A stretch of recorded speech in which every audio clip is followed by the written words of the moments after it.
Well, we talking about Florida again because Florida's acting up, but there seems to be a lot of discussion on the other side.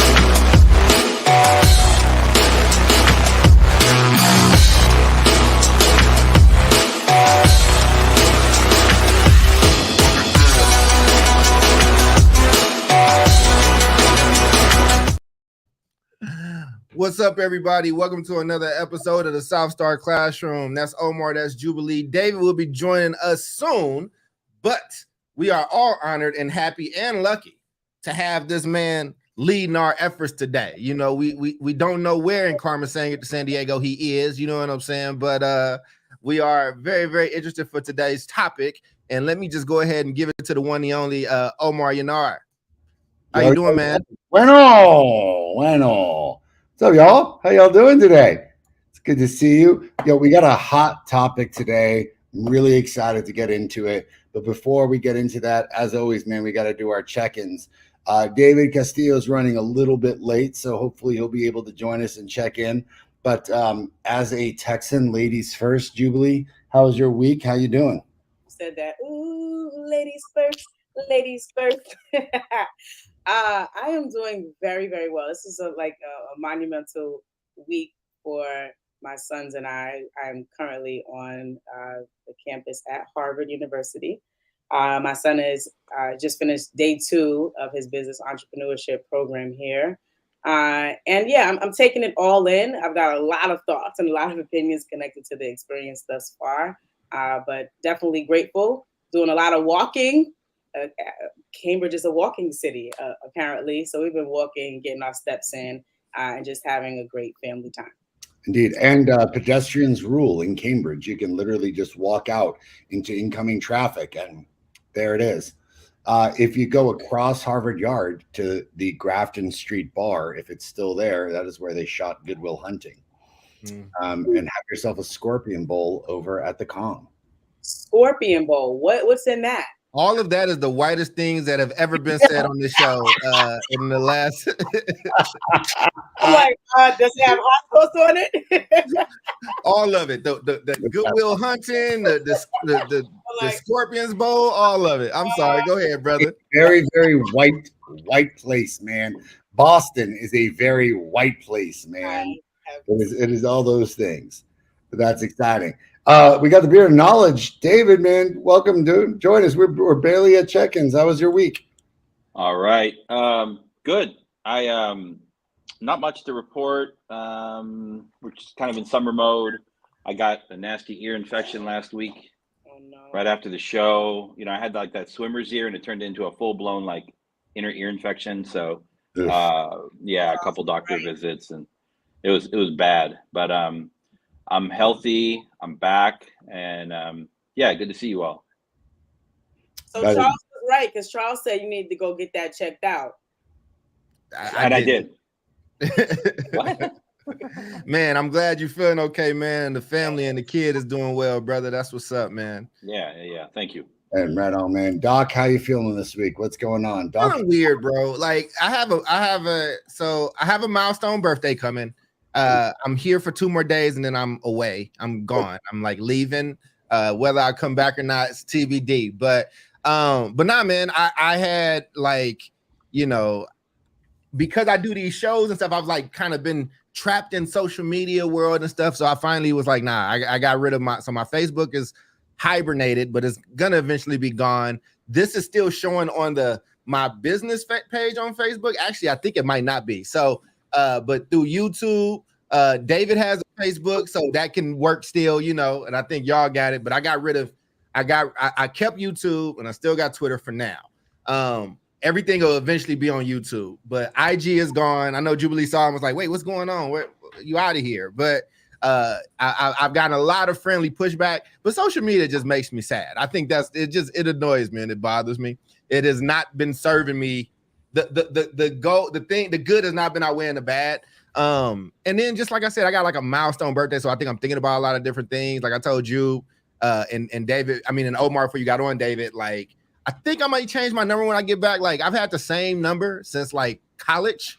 Like I don't live in the city that I grew up in anymore. I'm back in a different place. I think I need to just, I don't know, just build it out and just leave some stuff alone. But again, you know, I do this around milestone birthdays, so it's going to be interesting. Real quick, this book, Four Pivots, my Sean Ginwright, like I said, is my when I was getting my doctorate, he was my dissertation chair, but he's now at Harvard. So if your boy does go there, he's a good person to look out for. So that is my update, Omar. Longer than probably you anticipated or wanted, but it's an honest one.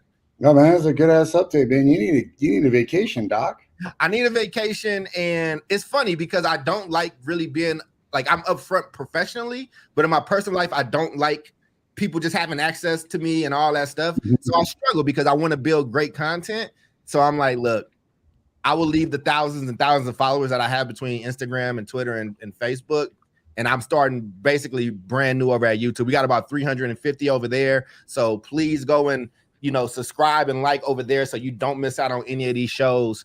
And yeah, man, but it'll be David's Facebook that'll be carrying us moving forward for a minute. Oh yeah, very cool.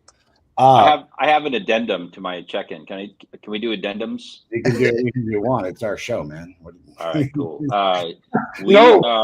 It's hard. Taking the family tonight to see the San Diego Symphony. They are performing the musical background for an album called Black Sunday. Also present on stage, Cypress Hill. So Cypress Hill is playing in San Diego with the San Diego Symphony at a beautiful outdoor venue downtown. And yeah, we're going to go drink some wine, listen to Cypress Hill and some symphony music. That's badass, dude.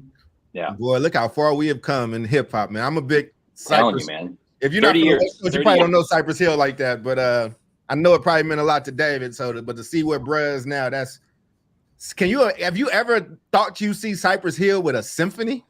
No, I mean, no, I wouldn't. Without a cloud of smoke? There might still be a cloud of smoke there. Oh, there will for sure. I met them in like 93 or 94, 95 when they were doing their first tour before their first album came out. They came to San Diego and we went and saw them, and we actually hosted an after party for them. So you can imagine how that was. Wow. Oh yeah. Fun and no details. There you go. That's how I imagined it being. Quick ass details, man. How you doing, Omar? I'm doing well. I am in Kansas City, Missouri right now. So I am in the Midwest. We're at the Big Picture Learning Conference. Badass organization, an incredible mission statement to these folks. They're doing God's work out here. And what they're doing is so aligned with what we're doing with the El Paso Leadership Academy in terms of redesigning education, our thoughts about how we're creating more student-centered, inclusive environments for kids is so in line with what we're trying to do. So, you know, I feel like I've been to a lot of educational conferences before. I've walked out of them extraordinarily upset, and I'm not the kind of guy that gets easily upset. In fact, it takes a lot for me to get upset because I have an infinite amount of patience. And this is the exact opposite of that. It's just an empowering group of people who are doing incredibly good work. So for our listeners, if you're not familiar with Big Picture Learning, take a look. It's outstanding. A lot of good books have come out of the founders of this organization.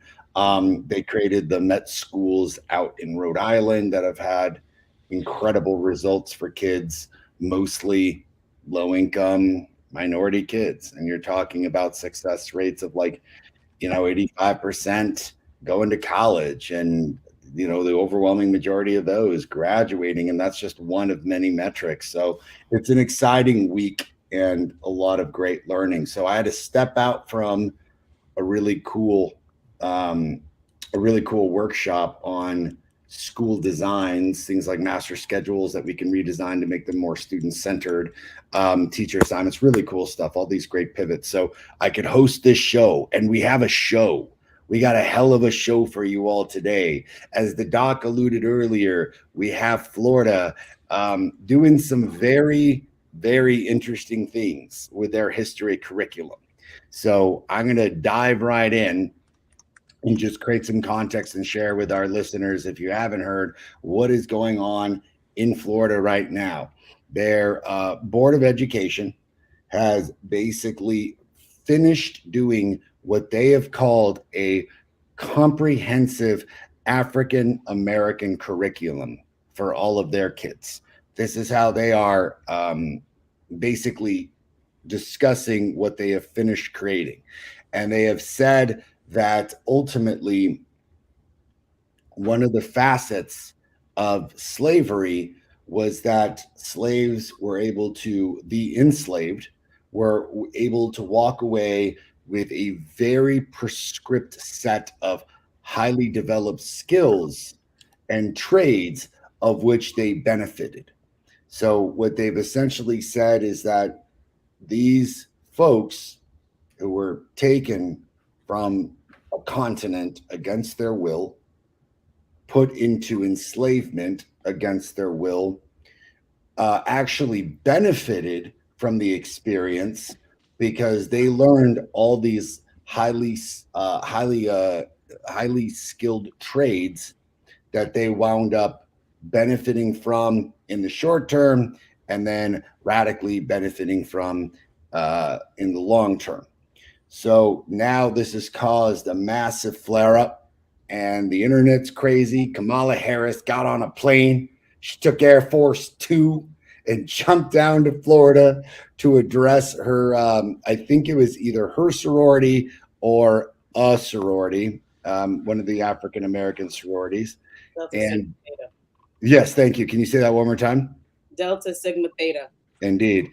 And basically called the whole thing an insult and gaslighting, and they're not going to stand for that. To which the governor and the Florida State Board for Education have said, well, it's very sad that Kamala Harris has dwindled down our comments into this one little blurb. We are going to continue to fight for a comprehensive African American education for our kids, and we should give them all the information, and then they should make a determination. So that is what is happening in context historically. And I think I just want to first get some quick takes before we start getting into, the questions that we have for this session, and ultimately maybe even picking apart some of these comments. But I just kind of want to get some quick takes from the group about, did you hear about this? If this is the first time you heard about this, what are your reactions? If this has been something that you've kind of known about, not only what are your reactions, but how do you feel emotionally about what you just heard? So I want to pitch this over to Jubilee. She's laughing first if you want to get started. And then I'm melting. That's how I'm feeling. It's ridiculous. Is that what we're doing? I'm melting. Like, what do you want, Florida? Like, do you want to just erase the history? Just erase it. You want us to give you like a giant eraser and you just erase it? Because that's what this is about. I'm actually, I'm calmly appalled, yet not surprised. I'm ready to talk about it, but I'm stirring up my thoughts right now, so I need a little bit more time. But I'm definitely appalled. I just want to know why it's an issue to just tell the truth. That's what history is supposed to be, right? Like, even if you don't want to take a position, you can just actually share facts. Right. But this is the thing. They are saying we are sharing the facts. These are facts. Booker T. Washington said that they walked away with these skill sets. So it's this conflation of facts that apparently the Board of Education is asserting. Doc, David, how do you feel about this?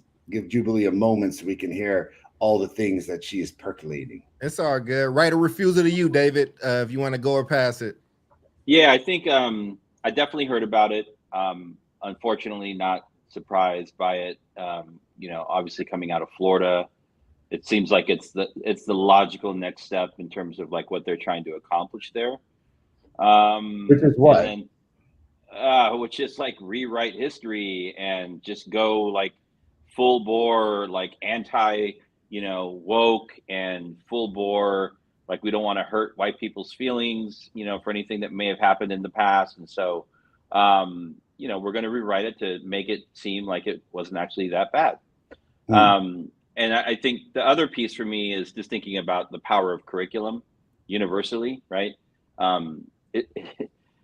It's interesting. Like they're changing the standards. Most people don't know what standards are. More people know what standards are now.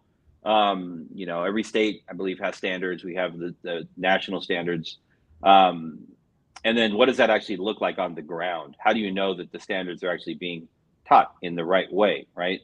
And it can be used to spread truth and objectivity, to spark, curiosity and critical thinking. It can also be weaponized in this case to, like I said earlier, rewrite history. So, those are my quick thoughts. Right on. Doc? Quick thoughts. Not the most intelligent thoughts, but I'll give you quick raw thoughts. One, I'm sick of Florida. I'm tired of like these conversations with Florida. It's like, and I mean, let me say, I don't love Florida. I mean, I can appreciate Florida. I like South Beach. It's very different, but I mean, I do want to condo in South Beach one day. But I'm just sick of like, we talk about them. I mean, they are courting attention and they are utilizing power structures and they are hitting back. They're hitting in a lot of different ways. And, DeSantis, even though I don't think he will end up being a candidate, is doing everything in his power to put himself on the map and has empowered a lot of this stuff to kind of happen. And I just think that he's feeding into some flames that have been underneath, where there's been a sect of white people that have felt that there's been a lot of racism towards them, that they did not have certain advantages that people probably plop on them. And he is finding a way to mobilize that base. When you take in the conversation that we had last week around Moms for Liberty, like this is not, none of this stuff is by accident. Like this is actually organizing and executing in a way that is pretty harmful to Black people and to this country, frankly. And if you don't stop it here, they coming for all of it. That's my first initial thought. I think secondly, on the history piece, I think you should look at the actual curriculum. I think you should take a look at it, take a deep dive in it. When you don't know who you are, it makes for room for things like this to happen. And so I think that even before this stuff was happening, we had a role as Black people to do the best we could to learn more about our history that was kind of taken from us and robbed from us. Like, again, I don't know. I know one great grandparent's name. I don't know the other three great grandparents. I'm not even talking about like great or 5 or 6 generations. I'm talking about like, people that like from the great state. So, I think learning ourselves is very, very difficult, but it's a must for our survival. It is something that has to kind of happen. And I think 3, there's a lot of people that bloviate on social media, right? There's a lot of grandstanding in a lot of different ways. But I think that life has to still be lived. And it's like, how are we preparing ourselves to kind of be able to do that? Like if you are in a Florida or a Southern place, how are you having these conversations? If you're in New York or California, which is super liberal places for the most part, how are these conversations happening? So my thoughts, my initial thoughts, without trying to sound, make it sound sweet or whatever the case is, Omar, it's kind of all over the place. It's a little bit of exhaustion in there. It's a little bit of anger. It's a little bit of annoyance. And it's a little bit of, I can't wait to shut out all this damn social media, and there's a part that wants to put your head in the sand. There's another part that tells you that you can't. So those are my convoluted and unintelligible initial thoughts and feelings. Yeah. Being in Texas, I'm hearing like an echo. And there's this echo of years ago, the State Board of Education in Texas has basically wanted to start ingraining into the curriculum that we were going to change even like the wording. So we're not going to call it slavery. We're not going to call them enslaved. I think they wanted to change it to like involuntary servitude or like, service without consent. I mean, like something ludicrous, right? And I'm beginning to get a little bit of, you know, we can always say that there's a political intent, and I will speculate later and discuss about this because I think that there's a political intent here. But how much of this is coming from, you know, the governor and state board of education who are like trying to create attention and political tumult? But I got to ask you all, this also comes from constituencies. This is coming from people in Florida, in Texas, that are just basically saying, we agree with this. And is this the aftermath of pushback that white society is doing as a result of things like the Black Lives Matter movement and as a result of like what they, you know, so-called wokeness? And I kind of want to ask you all, how much of this do you think is political grandstanding by these people? And how much of this do you think is really demonstrating a reverberating thought that's going on in America from a constituency that is basically saying, like, you guys push, this is how we're pushing back? Do you think that there's any resonance there with what I just said?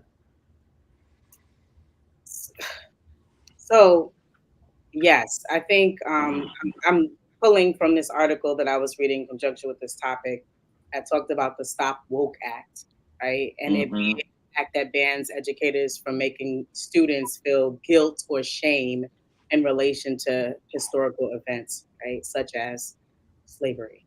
And so I feel like, you know, I'm a root person. The root of it is, you know, white people don't want to be held accountable for what happened, you know, with slavery, and the fact that we as Black people are still experiencing the impact of that historical event. And I think it's just that simple, right? So I think back to like when I was in high school, I do not remember a thing in any of my textbooks about anybody's slavery. And if so, it might have been a paragraph on a page, and it's like, okay, and we're flipping and we're moving on. And that's pretty much been the disposition of our country concerning discussing slavery or anything connected to it. We just want to move on. We just want to brush it under the rug, like pull up your bootstraps, make it happen. Our parents came here from other countries too, except they didn't come in chains and they didn't come on a boat in horrendous conditions, and their families weren't broken apart, and we could stay on that forever, right? But my parents came from other places and they came here to America. They pulled up their bootstraps. They got to work, and look at them. They're living the American dream. You can too, Black man, Black woman. And so I think that's the root of it. I think we could, you know, as a nation, get way further with just some accountability. And I, from a parental perspective, I really don't expect much. And I know people can say, well, it's our taxpayers' money that's funding this. Yeah, but I reserve my right as a parent to teach my kids what I feel like they should know at the end of the day, because to me, the government is swirling, right? And for as long as it's led with folks that don't want to take accountability, are not aligned with the fact that slavery was not okay, and that we have been experiencing the impact for hundreds and hundreds of years in our country as Black people. For as long as that's swirling around and the pendulum is moving and people are running away from accountability, I know that that's not going to make it down into a textbook. And so I will be the textbook for my kids. That's how I see it. Yeah, I mean, go ahead. Yeah, I'm looking at some statistics and some data here. We don't have to show it on the screen, but you know, I'm looking at Florida in particular. So Jubilee's talking about it's not a historical legacy of slavery. It like still is here, right? It's in the water, it's in the air. And when you look in Florida, it's fascinating to look at, say, things like access to healthcare, household income, you know, what the prison demographics look like. You look at all these factors, right? And you literally are able to, they essentially mirror the achievement opportunity gaps that you see in test scores in schools, right?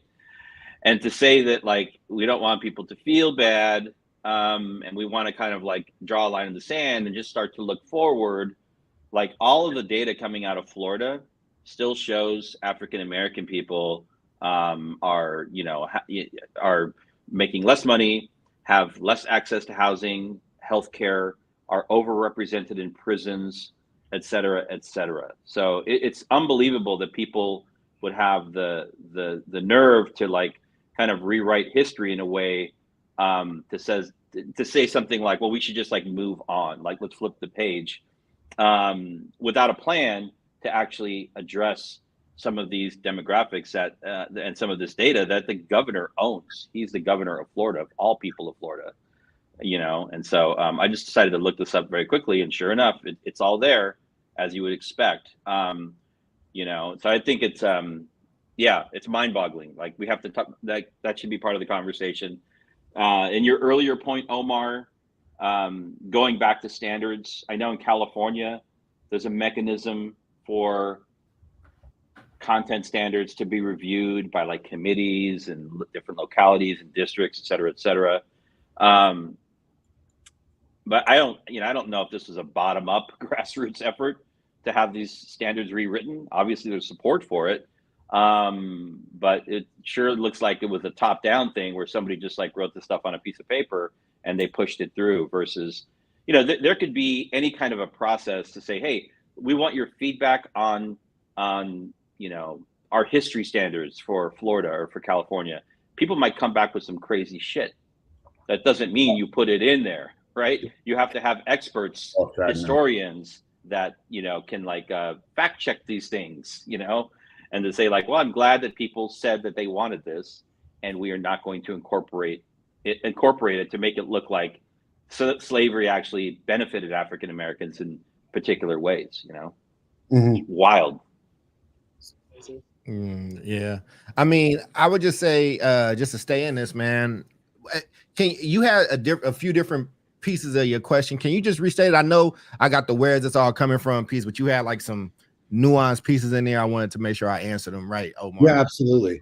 I think the last question that I asked was, is this some kind of, and I've got opinions on both, right? But is this some kind of movement by the governor and the Department of Education to kind of call attention to themselves because they're running for president, and this becomes like, hey, look at this, instead of all the bad shit that David just pointed out, where I'm like, people in Florida can't get a equal break on shit because it's being run so. I got you. Or is it the constituency and all that stuff? Yeah, exactly. Or is this coming from the people? Well, it's a chain reaction. I think it's all of it. I think, like I said this earlier, it's a perfect storm. I don't want to repeat that. You know, I don't want you to be like, why are you just repeating your answer? But I think that's what it is. I think it is, listen, there are still depressed people like in those places, right? Like how much they make, you know, who got these freedoms, who don't, and all this stuff.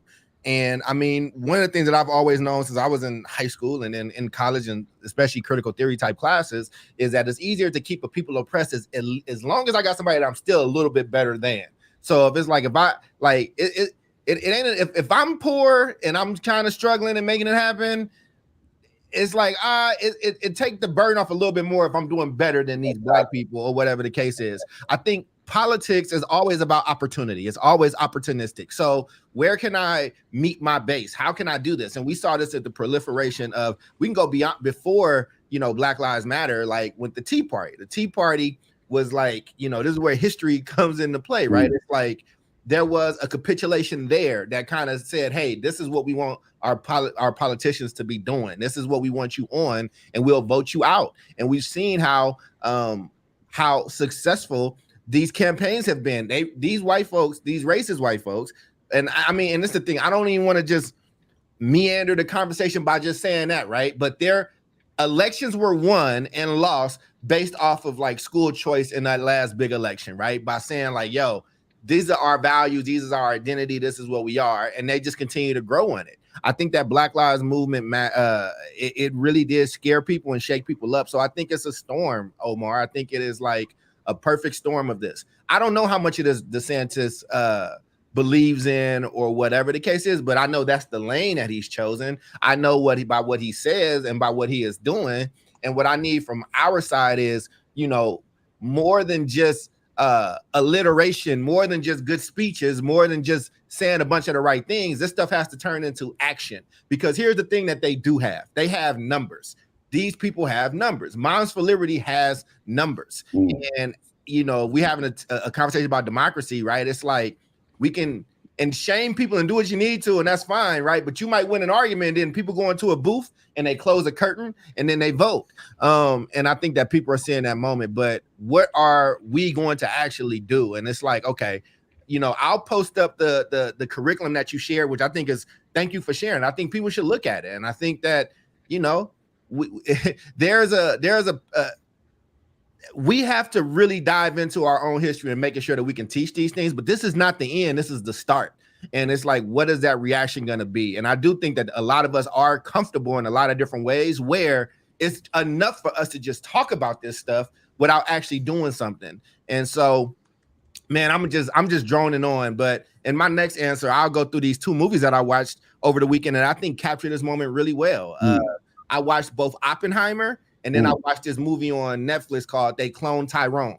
They're very. I thought you were definitely going to say I watched Barbie, and I thought I did not go watch Barbie. I heard that implications of what we're talking about. Yeah, I did not go watch Barbie, but yeah, I think it's very interesting, right? Like it's like I watched in the Oppenheimer, right? It was like it's basically about the nuke and the creation of this nuclear weapon and all this stuff. But there's a lot of history in it. There's a lot of like, you know, it's like, man, can you imagine being in this country at the beginning of this and then being around when that nuclear bomb got dropped? I'm gonna keep droning on. I'm gonna stop my answer there, Omar, because it is too.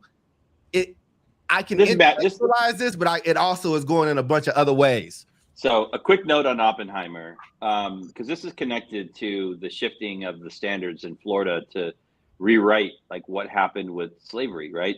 Oppenheimer is a movie. It's a big box office film. What Oppenheimer focuses on the bomb and the individual. Like he's a white European man, probably a Christian. I don't know. No, he's Jewish. Okay, Jewish. Does he have a little white picket fence and a couple dogs and the whole thing? I don't know. But so here's the point.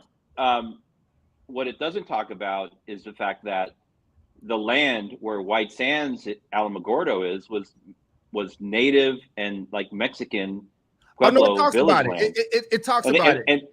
And they had to move people out, right? And then when they start to do this testing, who are the first people to get sick from radiation, right? And then on the other end, like who's not in the film? Like, did they talk about what happened? Are there Japanese people that are part of this to talk about the experience being on the receiving end of these, you know, of Hiroshima and Nagasaki, right? And so, you know, you include what you want to include to paint a portrait of history. You combine that with, you know, people or a population of people that, you know, if they're undereducated, they're going to lap it up and be like, oh, I guess that's what happened, right? We know what happened and we know it didn't happen, right? When you choose to emit particular voices, right?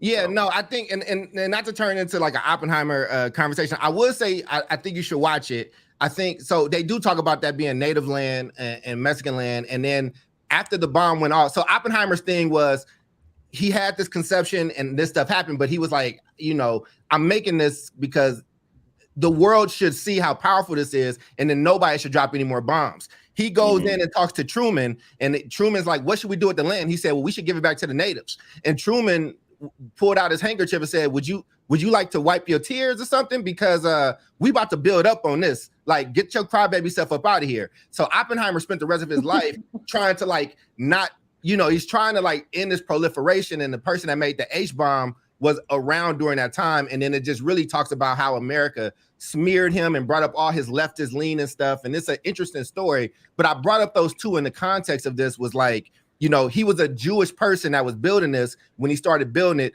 Hitler was out here Hitlering. And then Hitler died in the midst of this stuff.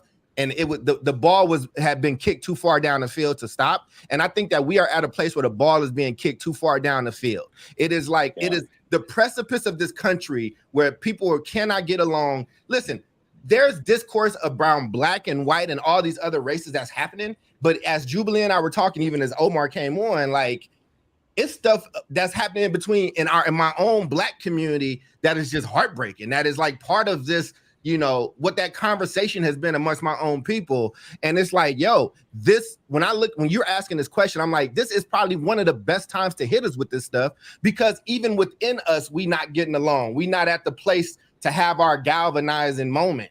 And so, you know, it's like, man, like people are disjointed, people are at each other's throat.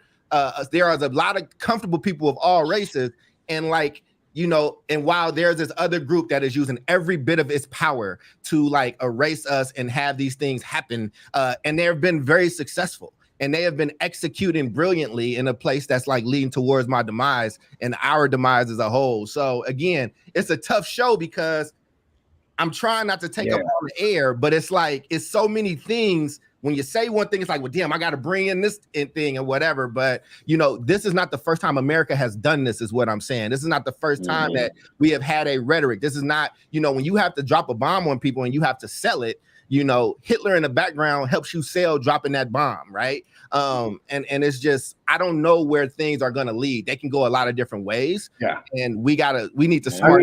I want to dive right off of what you just said, because I think one of the things that upsets me, and by the way, Doc, hell yeah, you keep going, man. You do your thing. This is our show, man. Don't apologize for showing up on the show. It's nice. I think my biggest difficulty that I'm having right now is that one thing struck me about what DeSantis said and what these folks said, and I find it like a consistent pattern that Republicans always blame everybody else and Democrats for the shit that they're doing. And they're like, these are facts. And one of the things that I want to really sink our teeth into is facts. And facts are going to be a highly contentious thing. They already are in the next several years. And what I mean by that is that you can tell me all day long that, hey, like they learned these skills. That's a fact. Well, it's also a fucking fact that if you read and you were learning to be literate when you were enslaved, you were killed. Mm-hmm. It's also a fact that if you open up a world history textbook anywhere in the United States, you can find everything that you want to learn about the Roman Empire and Greek Empire, and then there might be a mention of anything that happened in Africa. Like, do you all remember a thing in world history ever being discussed about the incredible shit that was going on in the African continent before it was absolutely dismantled by the Europeans? Do you remember anything in any world history textbook that talks about how much Europe fucked up Africa and the Middle East, for that matter? Anything? Well, I would say I had a teacher named Mr. Brown who taught algebra and geometry, and tall black dude who told us that history in the midst of teaching us algebra and geometry. Yeah, dude, exactly. Right? Like where it came from. So I don't think that was in the curriculum, but I think he just knew his stuff really well. Yeah. You know? And like, these are facts, like the facts that Europe destroyed Africa by colonizing it, taking all its resources, putting up bullshit borders, did the exact same thing with the Middle East. I mean, those borders are all imaginary. And everyone's like, oh, these are the borders. I was like, Europeans created those borders in Africa. Those didn't exist. If you get back before the time of enslavement to the incredible kingdoms that existed in Africa, some of that shit looked like Zamunda. Like, coming to America wasn't some far-fetched land. And to be honest with you, like Wakanda and its technology, a little bit Wakandan society existed like in Africa, man. Like, yeah, there was always some tumult, but like, I didn't even get to dip into all that until you start doing extensive research that came from after visiting the African American Museum in Washington, D.C., which is badass. If no one's gone, it is an incredible experience. They dip so far into African history. But what I'm getting at is that it seems very convenient to me that these people are talking about facts. And really what it is that they're sharing a certain set of facts that share a very specific narrative, and they're eliminating a plethora of other facts that are that A, will give students a much more holistic view of what's going on, but B, like, again, the hypocrisy by these assholes. This dude on the State Board of Education in Florida. He's like, you got to give kids a comprehensive look and let them decide. I'm like, bitch, please. Like, what's your, if you were giving kids a comprehensive look, Like, why don't you talk about the entirety of enslavement? Why don't you talk about African colonization? Why don't you talk about the empires? Because I guarantee you, if I dip into that African American curriculum, I'm not going to find a shred on what was going on in Africa pre the time of enslavement.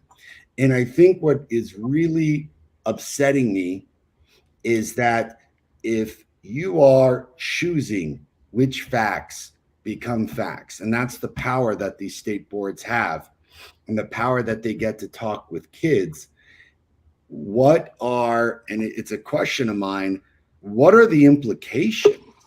Like, what happens to kids? What happens to adults? Like, what are the implications, short term and long term, of just deciding which facts get to go in and which facts stay out? And just imagine yourself a kid growing up in Florida. Like, dude, David and I growing up, learning about the Alamo, and we were the villains of the Alamo, the Mexicans were, and kids looking at us and being like, shit, you're the reason that we had to fight for our freedom because you oppressors, you Mexicans. And I'm like, what? Dude, the Alamo was ours. That was our land. We were fighting a group of traitors and tyrants who were in Mexico trying to take our shit. And now all of a sudden we're the villains. So I kind of want to pitch it to you all. What are the implications of just deciding which facts are facts? So there's a quote, Manny Diaz Jr., Florida's education commissioner, says, and I quote, "To uphold our exceptional standards, we must ensure our students and teachers have the highest quality materials available.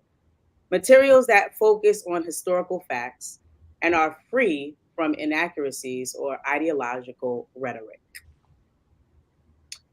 If they actually would honor that, I think we would be okay, right? And so we're talking about facts versus the creation of narratives, right? Narratives involve opinions, right? Ideological thinking, like, and that's the difference. Like, just report the facts the same way you do when you teach about the Holocaust, right? And so the same governor, DeSantis, actually advanced Holocaust education, right? And gave parents the ability to kind of go through the text and be like, oh no, we don't think this is appropriate for our children, right? But it is approved K-12. Holocaust education is approved K-12, right? And it is supposed to be high quality instructional materials. Well, who'd you ask about the Holocaust? I am sure that you found Jewish people, right? Whether you spoke to the Jewish people in the Jewish community, rabbis, any Holocaust survivors that are alive, was like, yo, is this right? Like, does this sound about right? Like, is this, you know, is this a good representation of the experience? So why can't you do that for Black people and Africans in slavery? It's the same governor, right? And so why do I think they can't do it? Because of the guilt, right? Because of like what I said earlier, running away from the accountability piece, right? Because white America is implicated in the suffering of Black folks through slavery, right? And the fact that they benefited from it. So I feel like that quote that I read, like if they were actually just wanting to do fact finding, just wanting to present the facts, yeah, it would be okay. But that's not the goal. The goal is to create a narrative that it was something that was nice and shiny, like a nice old Christmas gift, and we all just lived happily ever after. Yeah, I mean, it's like you said, not just narrative build. I mean, this is empire like talk, right? Like, no empire is gonna give you. Go to North Korea and see if you're gonna read in their history books anything negative about North Korea. They're the hero in their story. You know what I'm saying? Like, they're not talking about the things that disparage them. And I think United States is still an empire. Like, it is, that is like, they're not doing that. And they will, you know, and I mean, when we talk about the Holocaust, right? Like, that doesn't cast the United States in the negative light. Slavery does. Slavery, you know, they're worried that it casts this place in a difficult place. So if I'm the emperor, why am I going to give you stuff to fuel your hate against me? You know, I mean, this is not I don't like these big, lofty, best answer type, you know, responses, but I think this is why Black folks need their own schools. I really do. I think this is why, you know, I believe in parent choice. This is, but not just parent choice for the sake of it. I'm talking about like We need schools that have our people that know our history, people that have done this type of research to like, yo, this is what actually was happening. That's actually somewhat, neutral. And I mean, Malcolm X told you, man, like only a fool lets the enemy, educate their children. So, I mean, what are we talking about? And if you're talking about a capitulation, like there's a deeper conversation to be had about how immigration has come into the country at certain points. And it's like, look, you want to be American? Here's the plan. Here's the deal. You got to switch this for this. You down? Bank of Italy, that got to be Bank of America, but we'll give you Christopher Columbus. And somewhere along the way, there's one group around that group that is not, that were not voluntary immigrants. They were here. So there was never a negotiation about what that is and what that needs to look like. So I think it's pretty interesting. And if we're going to have a real conversation, then we should have the conversation. Oh, yeah. I want to add to that because Charles, episodes ago, I feel like you might have written an article about it. Don't know, but you talked about sort of the buzz that comes around like Black people like working to galvanize whether it's like a Black Lives Matter movement, whether it's when George Floyd was murdered, right? And it's like here we go, right? We're there, the steam is going, the fire's out there, we're not playing, like we finna get these laws changed, like you going to jail, you going to jail, you going to jail, right? And then it fizzles out. I feel like you wrote an article or a blog about this, right? And I think part of this is, the fact that stuff like this continues to pop up is like, it's a timing thing. And I think that's also a strategy because maybe as a people, we could potentially be distracted, right? And I think that those that are in power sort of know. I don't think this would have been a conversation back in 2020. We were counting how long George Floyd was on the floor dying, right? Because I don't think something like this would have ever worked. Because I think at that time, Black people wasn't dealing with nothing. It's like, no, you're not finna lie about our history in this country. But now we're talking about other things. We're splitting here, we're splitting there. And it's like, all right, we're gonna slide this in. So I think in terms of, solutions, I think I agree with you, Charles. Like, I feel like we need to be at a place where we're having conversations about, blood being spilled on the street, but also what is being passed down to our children and playing the long game, understanding that there's this is a real freaking issue, right? 10 years down the line, we need to know what our children are taking away from the history that they're being taught in schools, right? Yes, fight for the blood that's being shed on the ground, but also fight for what's being placed in front of your child every day in school. Use that, keep that same energy, as they say, and fight for that too. Mm-hmm. Well, I think that's like what I'm getting into. Like, what are the implications here, right? And just to kind of reiterate, for a kid like me to hear this narrative about the Alamo and how we were, essentially the villain, it is in my opinion, a very purpose-driven way of being like, Mexican, know your place.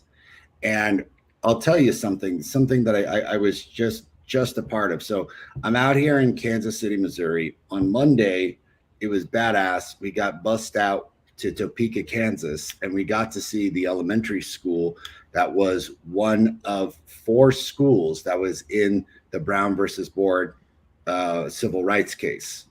So Thurgood Marshall, of course, you all know, leading that case. And this was the elementary school where a group of 13 parents were essentially being like, this whole separate thing is definitely not equal. And as they were going through one of the presentations, what I found to be particularly fascinating was that you have a group of people who have been fighting for equity since the moment that they got here, since the moment that they were enslaved. And there was shitloads of revolts that don't ever get reported, facts. Then you have an inordinately large cadre of Black Americans enlisting themselves in World War I and literally dying for this country, for patriotism, for a country that has treated them so poorly, yet they are standing together as a group to say there's got to be a better tomorrow for us. And these Black soldiers, badass, come back empowered, confident, distinguished, all the incredible things that we hope for every single one of our kids. And what happens to these Black soldiers that come back all empowered? White America's like, you can't come back empowered and shit. And they start lynching them in mass. in mass. And now we find out that, like, you know, the whole thing that happened in Tulsa was a dramatic result of those post-war efforts where the government was involved in bombing the shit out of an entire community. Then history repeats itself. World War II happens. 500,000 Black Americans enlist in the army. They come back empowered. These saved the world, only to come back to segregation, lynchings, and an inordinate level of depowerment. And it just resonates in that, is this another way that extraordinarily evil people, and yes, I'm calling DeSantis and I'm calling that state board with malice and with intent, evil, are perpetuating this caste system, like Doc has eloquently talked about a shitload. We got to have one group that's at the bottom, because what we're basically saying is, as Black people get empowered, as minorities get empowered, what are the ways that we are indoctrinating children to get back to what was going on, where Black people felt, as they did during the Brown versus Board case, less than? It was that whole famous case study where in that school, they were showed a white doll and a black doll. This is the Black school here in Topeka, elementary school children, famous experiment where they were showed a black doll and a white doll. And they're like, describe the black doll, describe the white doll. And 10 out of 10, the way they described the white doll, they were smarter, they were nicer, they were kinder. This was the sentiment Black children had of the white doll, and had very sadly disparaging sentiments about the black doll. Is this just a repeat of that?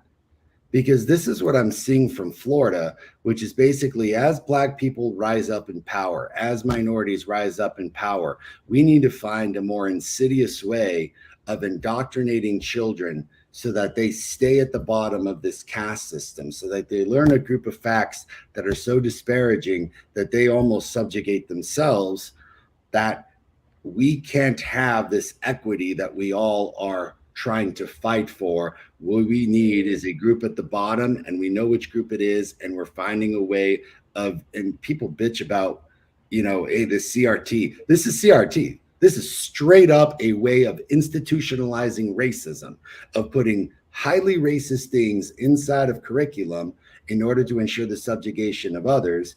So I wanted just to get like the quick take that you all felt about, is this just another way of subjugating minority groups that are standing up? Or do we think that there's more basic implications, like Governor DeSantis just running for president, so let me just get some more attention by pissing people off and getting my group of people, them Confederate flag waving folks in Florida? I think it's both. And vote for me. I think it's both. I mean, I think part of it is like, yeah, he's using this for to get notoriety, ultimately to get votes. But at the end, you know, the deeper issue is like, yeah, it's indoctrination, right? And so, like I said earlier, education can be used to liberate, or it can be used to indoctrinate, right? And what we're seeing now is a very clear pattern of indoctrination. I'm thinking about like California, right? What happened in California? Only just a couple of years ago, reverse course, California used to have a 4th grade California missions project, right? Mm-hmm. So 18th century Spaniards come over, they set up, you know, a Catholic system of missions, essentially where Native Americans living in California were indoctrinated, re-educated, forced labor, right? And they also caught, you know, disease from the Europeans in numbers that like where they were like essentially decimated simply by like things like smallpox and other things like the common cold, right? And you know, but that wasn't part of the California missions project. It was like, let's build a mission. Let's, you know, kids are making little models, and it was all nice and happy. And we finally got rid of it, but it's essentially the same thing, right? So it's all about, Charles said, empire building, right? And if you're going to build an empire, you have to establish some kind of like basic set of core, a core knowledge of like your history, right? Which is fabricated. And Yes. so that's what's happening. I think, and for us, for African American people, for Latino people, like we are all legacies of like so many different lineages, right? We are all a part of history. And so I forget who said it. I don't know, Bob Marley or somebody. But like if you don't know where you come from, you don't know where you're going, right? Mhm. If you don't understand your true history, then your feet are not properly on the ground. And that could mean like understanding your history that is really dark and sad and traumatic, but also could be, the positive things that you never hear about. You only hear about like post Berlin Conference 1884 Africa. You don't hear about pre Berlin Conference 1884 Africa, right? In Yes. schools. So, it just feels like, I feel like this is an attempt to indoctrinate. I also feel like, as a parent of a young Latino Chicano, my son, like, yeah, I'm like, what did you learn in school today? And then he comes home and you got to do like the re-education at home too. We got to like fact check everything, right? Yeah.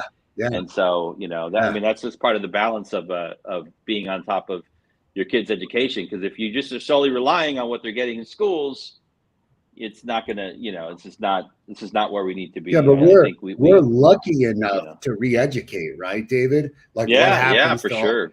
parents don't have, the ability to do the re-education. We're about to close out, so do we want to start getting into closing comments? We're almost wrapped up here, y'all. That was my closing. So yeah, I'm good. Hell yeah. It's up to you, boss. You leading us today, brother. All right, cool, man. Doc, you got some closing thoughts here? I mean, I guess just to answer, I'll answer that question and then go into, I guess, my closing.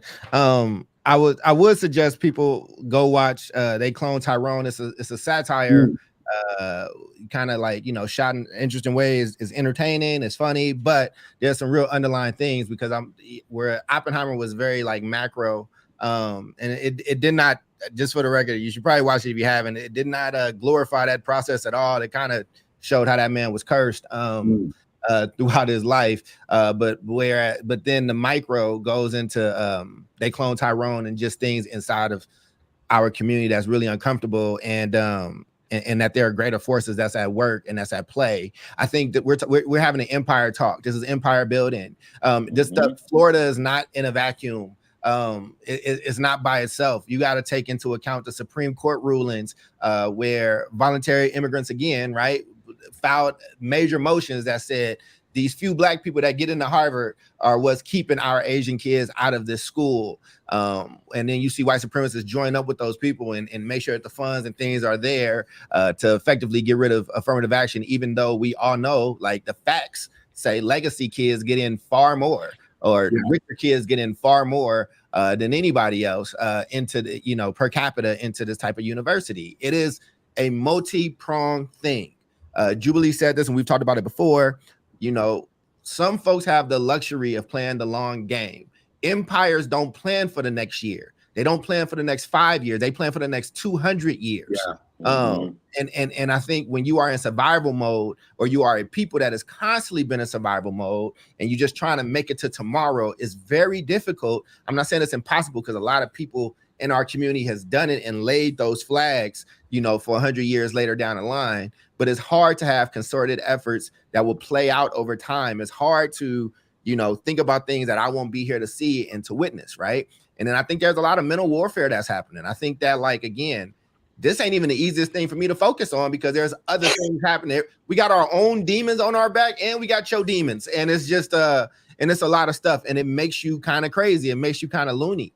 And I think that, like, it is, it will drive you crazy. Like, this is me leaving social media, me making these changes is not devoid, is not divorced from this topic that we're talking about, even though that's not directly the issue. You get what I'm saying?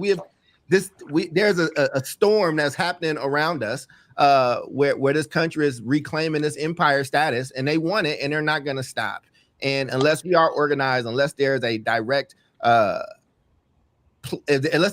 strategy that actually has power next to it, that actually has like a play next to it, this stuff is going to keep happening. And we'll keep making some stars. There'll still be a few black voices that they like and that they anoint that get to go up and say great stuff that don't really not saying a lot and things ain't changing, but damn it, this person's a celebrity now.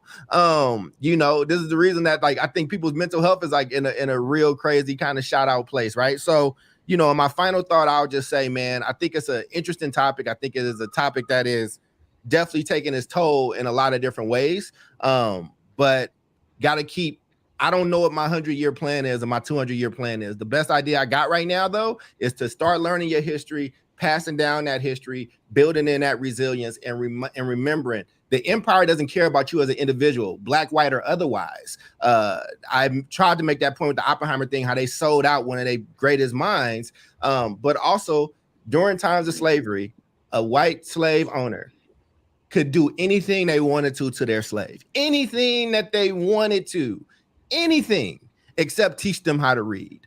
And I think that when you stop and pause and you ask that question, like, why is that? And now we're talking about book bans, end of affirmative action and access to certain universities and changing of curriculum. The method didn't change, just the means of executing that plan may have evolved.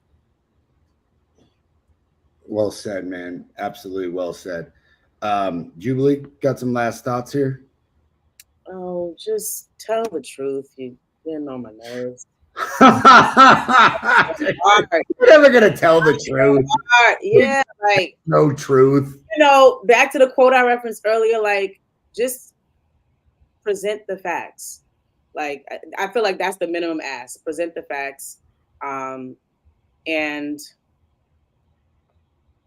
my mind was going about TikTok because I said, you know, it's like one of the most hated and loved apps, right? Because in our country, it's not necessarily as filtered as it is in other countries. And then that made me think about the fact that we have old heads, you know, running the nation in many, many ways, right? And they are the ones that are continuing to craft this narrative. They are the ones that are pushing this form of indoctrination in terms of slavery and its history. And I feel a little hopeful because I feel like because there are so many other ways to be educated outside of the classroom, that perhaps there'll be a glimmer of hope where those that are coming up, the younger people in the generation, maybe won't stand for this foolishness, you know, much longer. Like, because they will have tapped into the truth in other ways. And maybe it won't be in their textbooks. Maybe it'll be from somebody else's reel who'll be like, no, let me put you on real quick to what this is. Like, that's what gives me hope. And my hope is also that, you know, that parents will be woke parents, right? Will be the ones that are, like David said earlier, kind of fact checking and holding schools accountable and having those conversations with their children when they get home about what exactly you have been taught about it. And then, like I said, for me, I have a very basic expectation for education around my sons, right? The first is safety, like just get my baby back home safe, right? And the next is like just teach the facts, right? Just I can do the rest of the stuff, just give them the facts, right? And those are my final thoughts. Right on.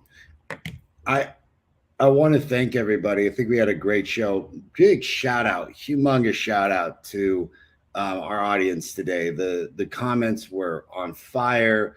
Vita, Michelle, Jessica, you all were absolutely on fire. Doc, you got a lot of love on the comments today, man. A lot of love.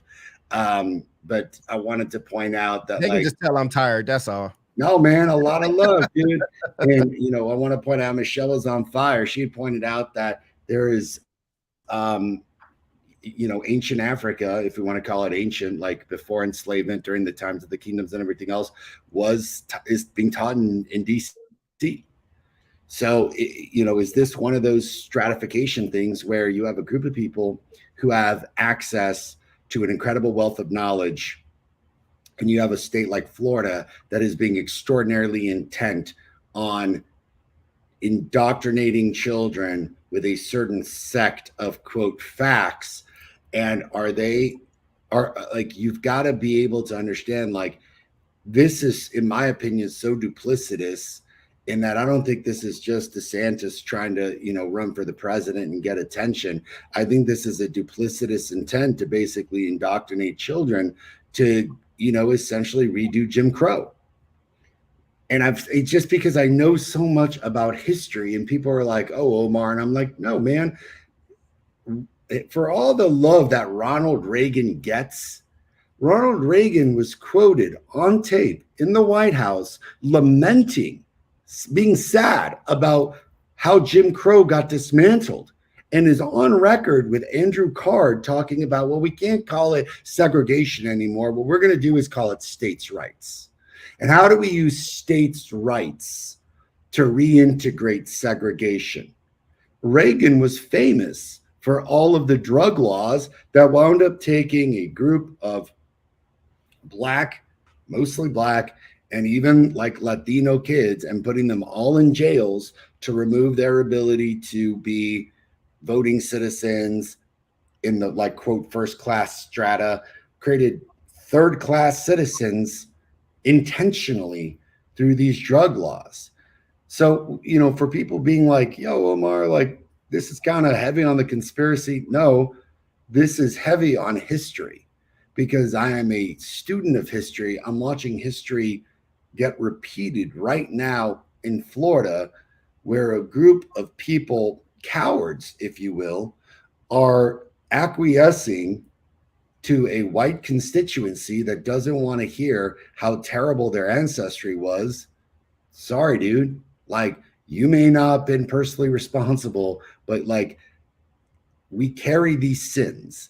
And until we do what happened in Germany, where the Germans were bold and upfront and were like, oh my God, we did this.